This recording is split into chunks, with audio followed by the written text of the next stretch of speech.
Hello friend, મારા નવા વ્લોગમાં તમારું સ્વાગત છે। આજે આપણે બનાવશું કોકોનટ લડ્ડુ। આપણી કઢાઈ થઈ ગઈ છે ગરમ। આપણે એમાં નાખશું ઘી। તમારે જેટલું ઘી નાખવું એટલું નાખી શકશો ટોપરાના ખમણ હિસાબે। આપણે ઘી નાખી દીધું છે। હવે ઘીને થવા દઈશું ગરમ। ઘી એકદમ મસ્ત ગરમ થઈ જાય પછી આપણે નાખીશું ટોપરાનું ખમણ। પછી આપણે ધીમા તાપે ચલાવશું ગોલ્ડન બ્રાઉન થાય ત્યાં સુધી। આપણું ખમણ ગોલ્ડન બ્રાઉન થઈ ગયું ને કાઢીને આપણે બીજી તરફ ડીશમાં મૂકી દઈશું અને કઢાઈને પાછું એમાં દૂધ નાખશું।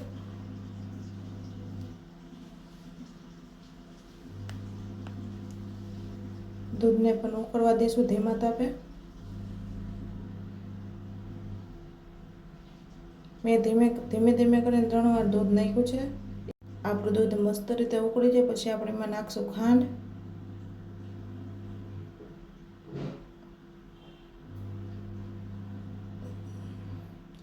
ખાંડ નાખીને આપણે ધીમા તાપે પાછું શેકવાનું છે।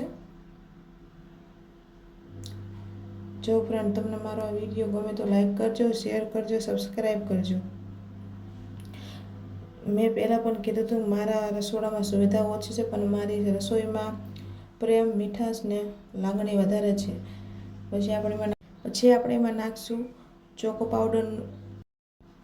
પાવડરને દૂધમાં મિક્સ કરીને થોડુંક મેં રાખ્યું હતું। પછી આપણે ઉપરથી એ નાખશું અને તેને મિક્સ થવા દેશું એકદમ ઘટ એટલે ઘાટું એકદમ। અને આપણે ફેરવશું 5 મિનિટ।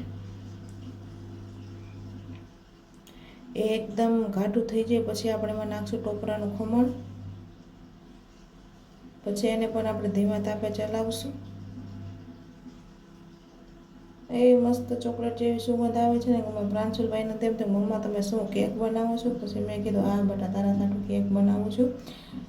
પછી આપણે જો તે ઘાટું થઈ ગયું છે એકદમ થીક લાડુ વળે એવું। પછી આપણે એના લાડવા વાળવા માંડશું। તમારે જેવી એને સાઈઝ દેવી તેવી દઈ શકો।